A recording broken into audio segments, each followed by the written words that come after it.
Vize başvurusu yaptık. Ailesinden tehdit aldım. Ülkeme giremez oldum ama hala savaşıyorum. Bazıları Gül'ün evlendiğini söylüyor. Gerçek mi? Part 4'te her şeyi açıklayacağım. Arkadaşlar merhabalar. Bugün Part 3'teyiz ve bu bölüm belki de en sert, en gerçek, en tartışmalı olan olacak. Eğer sen de bu tür sırları seviyorsan, o zaman sonuna kadar izle. Çünkü bugün herkesin merak ettiği soruları cevaplıyorum. Neden Gül'ü Türkiye'ye getirmedin? Gerçekten mi seviyorsun yoksa kullandın mı? 6 yıldır ne yapıyordun? Gül evlendi mi, değil mi? Ve en önemlisi sizin o yorumlarınıza cevap veriyorum. Ama önce bir şey söylemek istiyorum. Bugün Türkmenistan'ın Tarafsızlık Bayramı'nın 30. yılı kutlanıyor. Türkiye Cumhuriyeti Cumhurbaşkanı da bu kutlamalara katıldı. Bu, iki kardeş ülkenin dostluğunun ne kadar derin olduğunu gösteriyor. Ben de Türkmen kardeşlerimi çok seviyorum. Siz benim için özelsiniz. Biz kardeşiz. Ve bu hikayeyi anlatırken sizlere olan saygım hiç eksilmedi. Ama şimdi gerçekleri konuşma zamanı. Yorumlarda bana ne dediniz? Part 1 ve Part 2'de 331 yorum aldım ve çoğunuz bana şunları söylediniz. Nikah olmadan yaşamak haram. Kızı kullanmışsın pislik. Zina yaptınız, günahtasınız. Neden Türkiye'ye getirmedin? Gül kullanılmış, ailesine dönmez artık. Tamam, anladım. Sizin kültürünüzde nikah çok önemli. Saygı duyuyorum. Ama bir dakika. Siz hiç genç olmadınız mı? Siz hiç aşık olmadınız mı? Siz hiç hata yapmadınız mı? Ben burada size hesap vermek için değilim. Ama gerçekleri anlatmak için buradayım. Ve şunu soracağım. Eğer ben Gül'ü kullandıysam, neden 6-7 yıldır onunla iletişim halindeyim?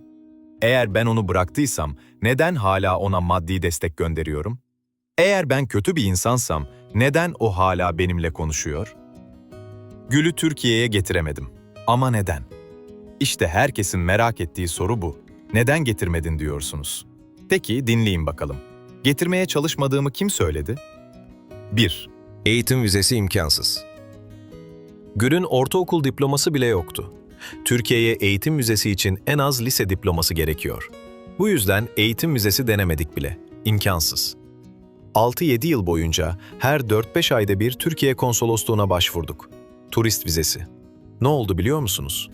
10-15 kez ret yedik. Neden? Bilmiyorum. Belki genç bir kız, belki tek başına, belki Türkiye geri dönmeyecek diye düşündü. Bilmiyorum. Ama hiç vize çıkmadı.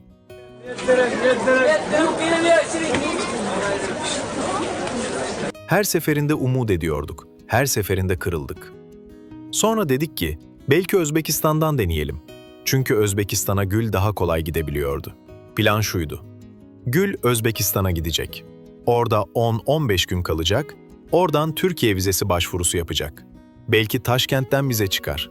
Gül gitti. 10-15 gün bekledi. Başvurdu. Sonuç? Yine red. Neyi yanlış yapıyorduk? Sizce sorun neydi? Devlet mi engel oluyordu? Biz mi bir şeyi yanlış yapıyorduk? Yoksa kader mi? Ve işte tam bu noktada benim de kafam karışmaya başladı. 6-7 yıl geçiyor, hiç vize çıkmıyor. Her defasında umut kırıklığı. Para harcanıyor, zaman geçiyor, hayat duruyor. Ve ben düşünmeye başladım. Acaba Gül beni kullanıyor mu? Acaba o beni sadece para için mi tutuyor? Acaba gerçekten benimle olmak istiyor mu? Böyle durumlarla karşılaşan tek kişi sen değilsin. Eminim siz de böyle şüphelendiniz. İçinizden bir ses, dur bakalım bir şeyler yanlış dedi, değil mi? Ama sonra kendime şunu sordum. Eğer o beni kullanıyorsa neden hala benimle konuşuyor? Eğer o sadece para istiyorsa neden benimle duygusal anlar paylaşıyor? Ve sonra anladım. Hayır, o beni kullanmıyordu.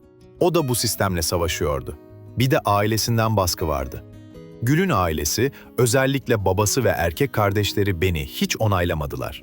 Onlara göre ben yabancıydım. Ben Müslüman değildim. Oysa Müslümanım. Ben Gül'ü kullanıyordum. Ben nikah yapmadan kızlarını kirletmiştim. Ve sürekli Gül'e baskı yapıyorlardı. Bırak onu. O seni sevmiyor. O sadece seni kullanıyor. Gülse bana sadık kalmaya çalışıyordu. Ama ailesi çok güçlüydü. Türkmenistan'da aile baskısı çok büyük. Bunu anlıyorum, saygı duyuyorum. Ama acı vericiydi. Bir de şunu unutmayın. Ben deporttan sonra 5 yıl Türkmenistan'a giremezdim. Yani Gül'ü görmek isteseydim bile gidemezdim. Yasak, deport cezası. Bir insan sevdiği biri için kaç kere kapı yüzüne kapanır? Ben on binlerce kez kapandı ama yine de savaştım. Ve şimdi özellikle Türkmen erkeklere sesleniyorum. Evet size, yorumlarda bana saldıranlar. Siz hiç mi hata yapmadınız? Siz hiç mi aşık olmadınız? Siz hiç mi gençliğinizde bir şey yanlış yapmadınız? Ben burada size diyorum ki, siz klavyeyle savaşırken biz aşk için savaştık. Ben oraya gittim, inşaatlarda çalıştım, Gül'le tanıştım, birlikte olduk. Evet, nikah yapmadık ama onu sevdim. Gerçekten sevdim ve hala seviyorum. Siz diyorsunuz ki, haram, zina, pislik. Tamam, sizin inanç sisteminizde belki öyle. Ama ben burada soracağım. Aşk bir suç mu? Birini sevmek bir günah mı? Yoksa toplumsal baskı mı suçlu? Asıl şok edici olan henüz başlamamıştı. Ve işte şimdi size bir şey söyleyeceğim. Çoğunuz duymuş olabilirsiniz. Bazı yorumlarda gördüm. Gül evlendi. Gül başkasıyla birlikte. Gül seni unuttu. Bu gerçek mi diye soruyorsan, Part 4'te açıklayacağım. Ama şunu söyleyeyim. Bazı şeyler göründüğü gibi değil. Şimdi size soruyorum. Sizce sorun kimde? Devlette mi? Bize vermiyor. Ailede mi? Baskı yapıyor. Bende mi? Yanlış mı yaptım? Yoksa kültürel farklılıkta mı?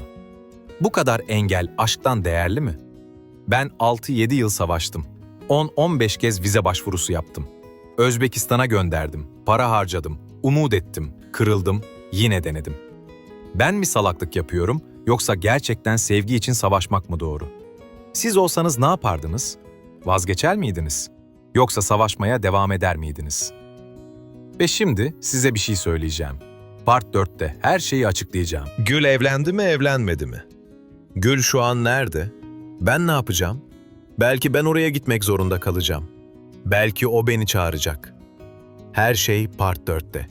Arkadaşlar, bu hikaye bitmedi. Daha çok şey var. Ama şimdi sizin düşüncelerinizi öğrenmek istiyorum.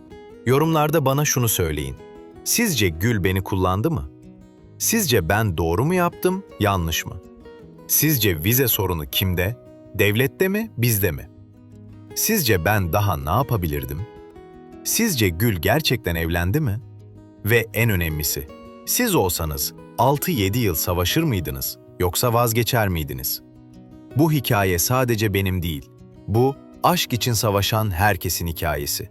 Bu engellere karşı direnen herkesin hikayesi. Part 4'te görüşmek üzere. Çünkü olsa bomba orada patlayacak.